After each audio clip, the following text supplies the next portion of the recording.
Henry Ford was an American industrialist and business magnate. He was born July 30, 1863 on a farm in Michigan's Springwells Township.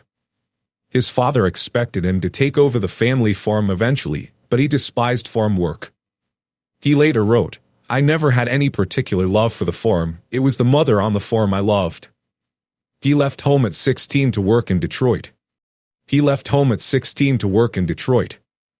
It was a few years before this time that Ford first experienced automobiles, and throughout the later half of the 1880s, Ford began fixing and later constructing engines, and through the 1890s worked with a division of Edison Electric. Ford finished 8th grade at a one-room school, Springwells Middle School. He never attended high school. He later took a bookkeeping course at a commercial school. His father gave him a pocket watch when he was 12. At 15, Ford dismantled and reassembled the watches of friends and neighbors dozens of times, gaining the reputation of a watch repairman. At 20, Ford walked 4 miles to their Episcopal church every Sunday. Ford was devastated when his mother died in 1876. When he was 12, he witnessed the operation of a Nichols and Shepard road engine, the first vehicle other than horse-drawn that I had ever seen. In his farm workshop, Ford built a steam wagon or tractor and a steam car, but thought steam was not suitable for light vehicles, as the boiler was dangerous. In 1891, Ford became an engineer with the Edison Illuminating Company of Detroit. After his promotion to chief engineer in 1893, he had enough time and money to devote attention to his experiments on gasoline engines. These experiments culminated in 1896 with the completion of a self-propelled vehicle, which he named the Ford Quadricycle. He test drove it on June 4th. After various test drives, Ford brainstormed ways to improve the quadricycle. Teaming up with former racing cyclist Tom Cooper, Ford also produced the 80-plus horsepower Racer 999, which Barney Oldfield was to drive to victory in a race in October 1902. It set a land speed record of 112.5 miles per hour, making it the first man-made vehicle to exceed 100 miles per hour under its own propulsion. In 1911, he was awarded a patent for the transmission mechanism that would be used in the Model T and other automobiles. The Model T debuted on October 1, 1908.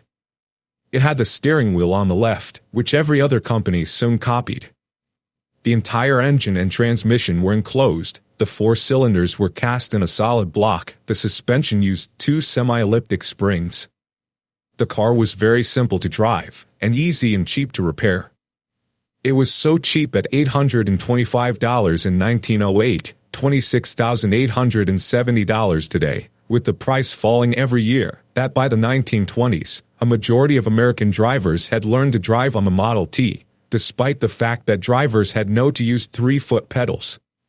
Sales passed 250,000 in 1914. By 1916, as the price dropped at $360 for the basic touring car, sales reached 472,000. By 1918, half of all cars in the United States were Model Ts. All new cars were black. As Ford wrote in his autobiography, "Any customer can have a car painted any color that he wants so long as it is black." Until the development of the assembly line, which mandated black because of its quicker drying time, Model Ts were available in other colors, including red. The design was fervently promoted and defended by Ford, and production continued as late as 1927. The final total production was 15,007,034. General Motors became a big competitor in the 20s by establishing the price ladder. Ford had no choice but to introduce a new model, the Model A. It was the first Ford car to have a flathead V8 in it. The first low-price 8-cylinder engine. Introduced in December 1927 and produced through 1931, with a total output of more than 4 million.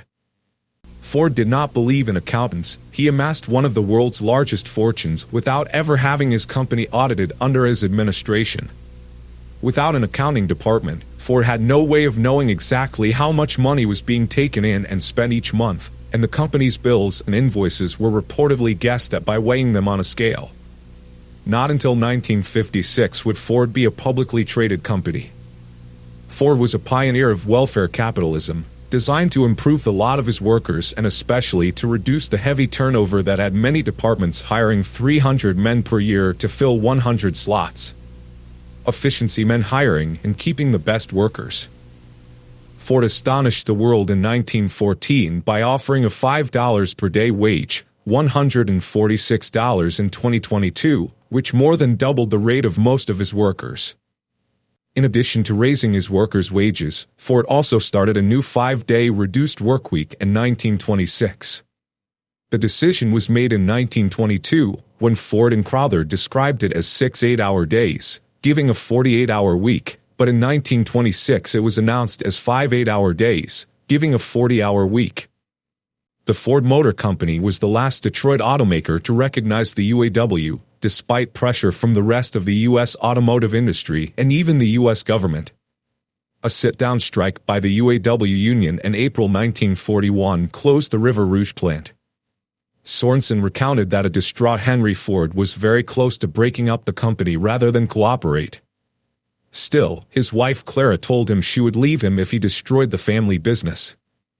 Before the U.S. entered the war, responding to President Roosevelt's call in December 1940 for the Great Arsenal of Democracy, Ford directed the Ford Motor Company to construct a vast new purpose-built aircraft factory at Willow Run near Detroit, Michigan. Ford broke ground on Willow Run in the spring of 1941. B-24 component production began in May 1942, and the first complete B-24 came off the line in October 1942. At 3,500,000 square feet, it was the largest assembly line in the world at the time. At its peak in 1944, the Willow Run plant produced 650 B-24s per month, and by 1945 Ford was completing each B-24 in 18 hours, with one rolling off the assembly line every 58 minutes.